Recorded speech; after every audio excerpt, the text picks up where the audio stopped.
All right, let's dive in. Today we're going deep on something pretty mind-bending, the coherence theory of truth. Yeah, it's a different way of looking at truth than we usually do, for sure. It really is. We usually think about whether something's true, does it match up with reality? Right, like, is the sky blue? Well, I can look and see, so it's true. Exactly, but the coherence theory, this is about something else entirely, right? It's more about how well a statement fits in with a whole system of beliefs. Yeah, and you can think about it like, imagine you have a bunch of beliefs, all kind of like pieces of a puzzle. Okay, I can see that. And how well they fit together, how coherent they are, that's what determines whether something's considered true in this theory. So it's less about matching the outside world and more about internal consistency. You got it. That's fascinating. Though I gotta say, it does make me wonder a bit. What's up? Wouldn't that make truth kind of relative then? Like, what's true for me might not be true for you if our beliefs are different. It's a really good question, and it's something people debate a lot with this theory. Because, yeah, the coherence theory really stresses how much our beliefs shape what we see as true. Right. I mean, we all have our own experiences and biases. For sure, but it's not saying that anything goes. Like, any belief system is equally valid. So there are some boundaries. Definitely. It's more about how well supported a belief is by other things you hold to be true, how well it all hangs together logically. Okay, so it's not just about my own little world of beliefs, it's how those connect to a bigger system. Right, exactly. This is making me think of that analogy about a detective piecing together clues. Oh, I like that. Like each clue might not be conclusive on its own, but together they point towards the truth of the case. That's a great way to put it. And the coherence theory gets even more interesting when you start thinking about whose system of beliefs we're talking about. Oh yeah, that's a whole other layer. Is it based on what actual people believe, like you and me, with all our limitations? Or is there some kind of ideal system of beliefs we're comparing things to? Whoa, you're blowing my mind a little bit here. So are we talking like some ultimate truth that exists even if we don't fully know it? That's a big question, and philosophers have different takes on it. Some say truth is relative to which belief system you're using. So there could be multiple truths almost. Yeah, in a way, it depends on the context, but others argue there's got to be some absolute system, maybe one held by, like, a perfectly rational being. Okay, so even if we messy humans never figure it all out, there's still some kind of real truth out there. That's one way to look at it. This is getting deep fast. But if we're stuck with our limited human perspective, how can we ever be sure something fits with this ultimate truth, whatever that is? That is the challenge, isn't it? It's like we only see a tiny part of the whole picture. Exactly. So I'm hooked on this idea, but helping out here, why would we even use this coherence theory approach if we can't just step outside our own minds and see the truth directly? Well, one big reason is that we can't really escape our own beliefs, can we? We always see the world through that lens, our experiences, our culture, everything. Yeah, that makes sense. We can't just hit a reset button and become totally objective. Right. So if we're always working within our belief systems, then judging a statement's truth by how well it fits, how coherent it is, well, that seems like a pretty reasonable way to go about it. Okay, I see the logic there. But hold on, wouldn't this make truth totally subjective? If I believe something totally off the wall, but I make it fit with my other beliefs, isn't it true for me then? Haha, you've hit on one of the big critiques of the coherence theory there. It's called the specification problem. How do we decide which system of beliefs is the right one to judge truth by? Yeah, if my system is just as good as anyone else's, it seems like truth kind of loses all meaning. Exactly. And philosophers like Bertrand Russell, they argued that if you can't anchor truth to something outside just internal consistency, then the whole theory falls apart. So we need some kind of external grounding, otherwise it's just truth by whim. That's the argument. But people who like the coherence theory would say, hey, it's not arbitrary. Our belief systems are based on shared human experiences, observations, the way we reason, not just some random stuff I made up. So it's about what fits with a broader framework of understanding, something bigger than just me. Right. And that understanding is always changing, too, as we learn new things. So it's dynamic, not just fixed. Exactly. Okay, that's making more sense. But what about things that nobody believes or maybe hasn't even thought of yet? Like some event that happened way back in history, we've got no record of it. Is it not true just because it doesn't fit into anyone's current beliefs? That's a great point, and it leads to what some call the transcendence objection. How can this theory deal with truths that exist outside of anyone's awareness? Right, like if nobody knows whether it rained on a specific day 1,000 years ago, is it neither true nor false until we find some evidence? Well, coherence theorists would say even these potentially true things, they still get their truth from how they could fit into a system of beliefs, even if nobody has that system yet. Hold on, you're saying even if we never figure out if, let's say, Queen Victoria ate toast on some random Tuesday in 1855, the answer's still out there somehow potentially fitting into some ultimate truth we don't know. That's the idea. The truth exists as a possibility waiting to be integrated into a coherent system if the right evidence pops up. Wow, okay. This is giving me a whole new way to think about truth. It's not just what we know now, but the potential for things to connect, even stuff we haven't discovered. That's a key part of the coherence And theory. it makes sense in a way, like the universe has this underlying structure, and we're just trying to map it out. Exactly. And, this whole idea of coherence even applies to something as fundamental as logic itself. Wait, really? So the rules of logic depend on this theory too? Some philosophers say so. They argue that the laws of logic, which we think of as the basis of truth, well, even those are grounded in this coherence idea. So it's like saying we know this is coherent because it follows logic, and we know logic is true because it's coherent. Sounds a bit circular.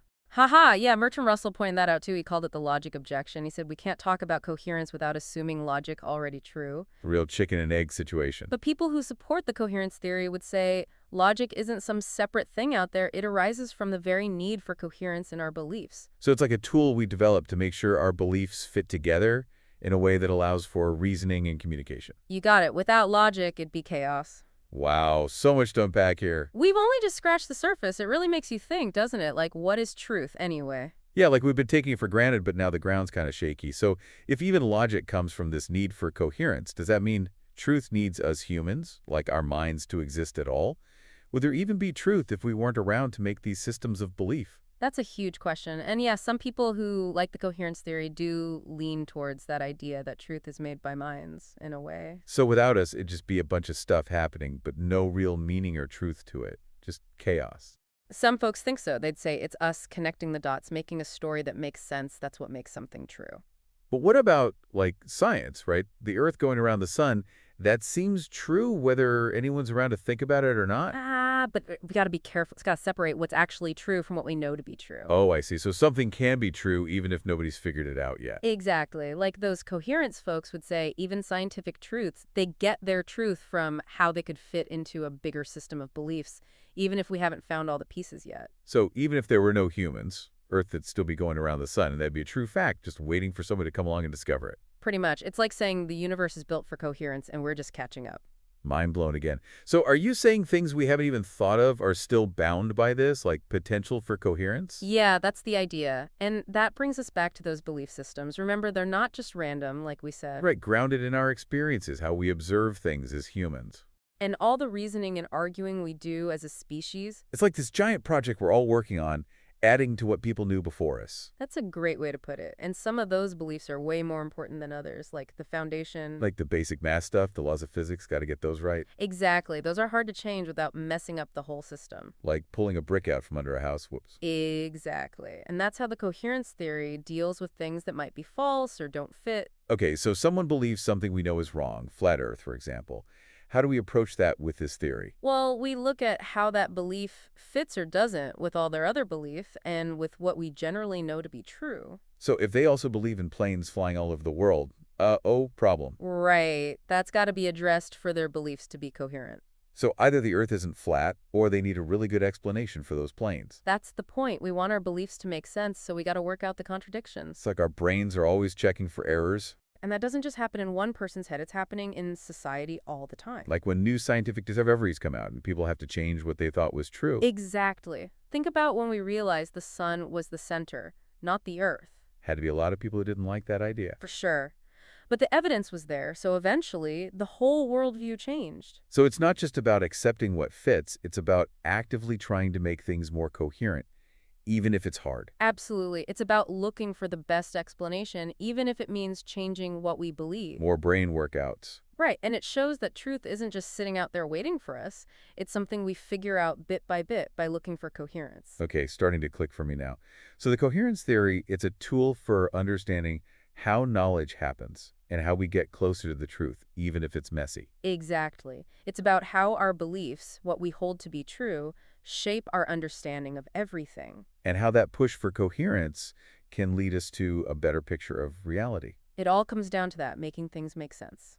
It's amazing to think that this is happening all the time, isn't it? Like, our brains are always trying to make things fit together. It is. It's like a constant process, trying to smooth out the bumps in our understanding. And on that note, one thing we've been dancing around is this whole question of relative versus absolute truth. If truth is about coherence within a system, Doesn't that mean there could be, like, multiple truths, even if they clash with each other? Right, that's a big one. And yeah, folks who aren't so keen on the coherence theory, that's one of their main points. But we got to remember, these belief systems, they're not just floating out there in isolation. Right, we keep coming back to that. They're based on how we experience the world, what we observe as humans. And all the thinking and debating we do as a species. So that shared ground, it limits how different those systems can really be. So it's not like everyone gets to make up their own truth and call it a day. Exactly. There are limits, right? A belief system that's completely bonkers, that contradicts itself all over the place. It's not going to last. It'll fall apart eventually. And that's where this idea of degrees of truth comes in. Oh, interesting. So it's not just true or false, there's a spectrum. That's what some folks argue, like a statement that fits perfectly with a bunch of other stuff we think is true, that has a high degree of truth, right? But something that causes problems doesn't fit the evidence. That's got a lower degree. Like a scale of how believable something is. That's a good way to put it. And that way, it's not so black and white. There's room for our understanding to change. Because what we thought was true might turn out to be, less true as we learn more. Exactly. Knowledge isn't fixed, right? It's always growing and changing. And the coherence theory, it acknowledges that, doesn't it? It does. It's all about that process, seeking more and more coherence. Which can actually push us to get things right, can it? Absolutely. We're always looking for those gaps, those places where things don't quite fit, and that makes us ask questions, find new evidence. Like our brains are saying, hey, something's not right here. Exactly. And that happens at a big picture level, too, not just for individuals. Like with those big scientific revolutions we talked about. Right. When a whole way of seeing the world changes because of new discoveries, that's the coherence drive in action. Shows how powerful it can be. It does. So the coherence theory, it's not just some abstract idea. It tells us about how we do science, how we debate, how we figure out what's true about everything around us. It really highlights how important it is to talk to each other, to think critically, to be open to new information if we want to get closer to the truth. Couldn't have said it better myself. And it reminds us that truth isn't just handed to us, it's something we build together by observing, thinking, arguing, really engaging with the world. It's a process, a journey, and coherence is our guide. Well, I feel like we've been on quite a journey today, learned a lot about truth, about knowledge, and how this idea of coherence ties it all together. It's been a pleasure diving deep with you. Likewise. And for all our listeners out there, if this has sparked your curiosity, well, there's a whole universe of thought out there on this topic, from philosophy to like how our brains work. It's fascinating stuff. So keep those questions coming, keep learning, and keep seeking that coherence in everything you do. Thanks for joining us on this deep dive. Until next time, keep thinking, keep exploring, and most importantly, never stop searching for that ever-elusive truth.